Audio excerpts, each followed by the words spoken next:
We are back in our favorite country, Malaysia, where friendly people are in great supply. You can eat delicious roti canai and shop all day at Mr. DIY. We are starting this trip to Malaysia in the state of Sarawak. Our main purpose of coming here is to check it out as a place where we might live long-term someday. We're ready to share with you everything we have learned about living in Sarawak and its main city of Kuching. My name is Ryan. My wife Emily and I are the Snail Travelers. The food. I think one of the best reasons we would consider living in Kuching is because of the fabulous food that we can get here. First of all, we would have access to all of the typical Malaysian food, dishes like 𝗟𝗏𝗏𝗚𝗏, a noodle dish with bean sprouts, egg, and shrimp, and my personal favorite thing to eat in Malaysia, which is roti canai, the sort of a thin, flaky, and stretchy bread that is made for dipping in curry sauce. But in addition to general Malaysian food, there are many specialty dishes here in Kuching that are local to this area. Let's start with Sarawak laksa.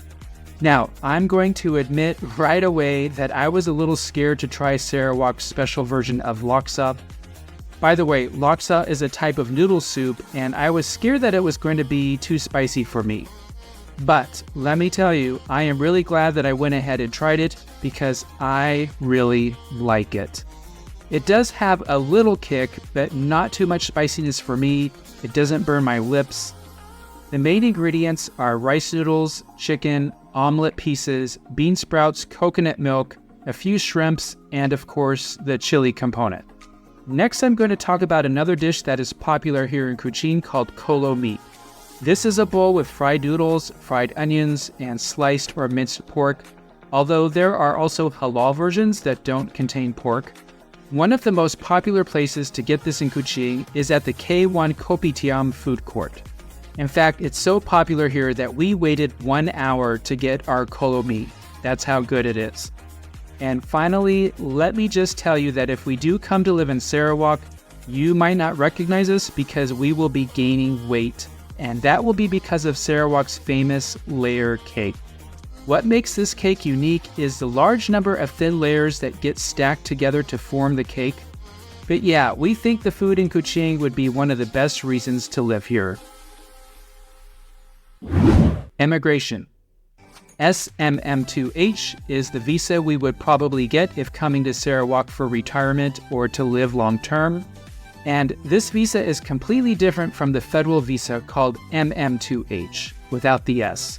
The requirements for the SMM2H visa are fairly reasonable, whereas the requirements for MM2H are insane, at least right now.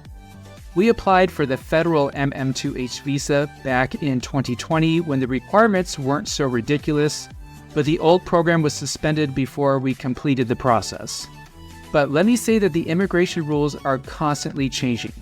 Of all the topics that I talk about in these videos that I make, immigration rules is the topic that most often becomes out of date. For example, the SMM2H visa originally required either a fixed deposit into a local bank or proof of regular monthly income. But then that changed and both a fixed deposit and a monthly income became required. So yeah, always check for updates to get the latest information on immigration. Things to do. We definitely will not get bored in Kuching. In fact, if we live here, we would probably spend a lot of time along the riverfront. It's the heart of the city and the place that gives Kuching its identity. First, you have the Sarawak State Assembly building that completely dominates the skyline. This massive building makes the U.S. Capitol building look puny. Here it is transposed just to give you some perspective. That's not a scientifically accurate scale, but you get the point. It's a massive building, believe me when I say that. Then on the other side of the river, we have the magnificent India Mosque, beautifully protruding out into the water. Going across the river is the pedestrian bridge, which in itself is an amazing piece of architecture with the S-shaped curve, its observation platforms, and two enormous masts supporting the bridge. And it's fun just to walk along the river on the wide footpaths, hang out on the terrace steps at the foot of the bridge, and look, there are dinosaurs here. We love street food from the many vendors that have booths along the river, and especially Sarawak's famous 𝗂𝗚𝗠𝗜𝗡𝗚 ice cream that is sweetened with palm sugar. But wait, that's not all. The list continues. Check out the superb Fort Margarita, built in the 1800s to help protect Borneo from pirates. And there is a beautiful orchid garden with beautiful flowers throughout, not to mention the separate and huge botanical gardens. Okay, next we're going to go to the 𝗠𝗏𝗏𝗚𝗏 Nature Reserve. And as you can see on your screen, the orangutans are the highlight of this nature reserve. There are 20-something orangutans living in the nature reserve, and the mission of the Wildlife Center is to protect this endangered species and to train these animals to survive on their own as much as possible. You never know how many are going to show up for feeding time. In some ways, it's good when they don't come to the feeding center because that probably means they found food in the jungle on their own. This nature reserve is somewhere we would visit quite often if living in Kuching. And finally, the Borneo Cultural Museum is another place where we would be spending a lot of time if living in Kuching. It would take many days to see everything in this museum. It's a great place to get immersed in all aspects of the history of Borneo, the lifestyle of the people over the years, and the nature of the island. The cost of living. This is very important to us, and fortunately, the cost of living in Kuching would be affordable enough for us. We estimate that we would spend around $400 per month to rent an apartment that would be at the comfort level that we would want, similar to the apartment I'll show you now. This is the Airbnb that we rented during our time in Kuching. We would need to add the cost of utilities on top of that, especially for running the air conditioner. Food prices are very reasonable. That delicious 𝗨𝗏𝗚 I showed you was 8 ringgit, or about $2. The 𝗨𝗏𝗚𝗜𝗏 meat was 5.5 ringgit, or just over $1. Overall, if we were living in Kuching long term, we think we could live comfortably in the $1,100 to $1,300 range per month for the two of us.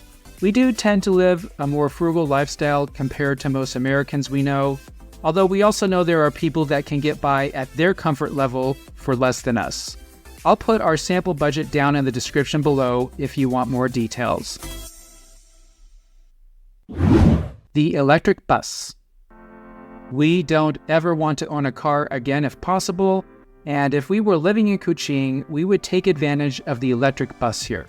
Unfortunately, there is only one route, but it's a long route and connects the important sites like the riverfront, the malls, and even the orangutan nature preserve. And if we ever wanted to go somewhere not on the electric bus route, there is also a 1 ringgit bus network that would fill in the gaps for us. Now, back to the electric buses. They only run every few hours, so that's the downside. But the buses are more environmentally friendly, and they are free. Yes, no charge to ride the electric bus here. Final thoughts. Like I said in the beginning, our purpose of coming to Kuching was to check it out as a possible place to live long-term in the future. So what did we decide about living here? The food is terrific, the activities are also terrific, the cost of living is definitely doable for us, good transportation, and the people here, so friendly. We met so many wonderful new friends in Kuching. We weren't expecting to meet new friends here, but the Malaysian people make that easy, let me tell you. However, there are two things that would be challenging for us when it comes to living in Kuching. And we knew about these ahead of time, but still wanted to come visit. One is the weather.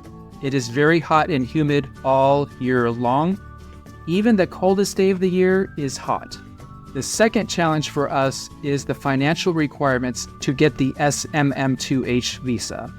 The fact that both a fixed deposit and a monthly income are required would be difficult for us. If the qualifications change, and like I said, they do quite often, then yes, we would absolutely consider living in Kuching. Hey, hit that subscribe button because we have more videos from Malaysia coming soon. This playlist here has our collection of videos from all around Malaysia, and down here we have another video for you to watch. Thanks for traveling with us.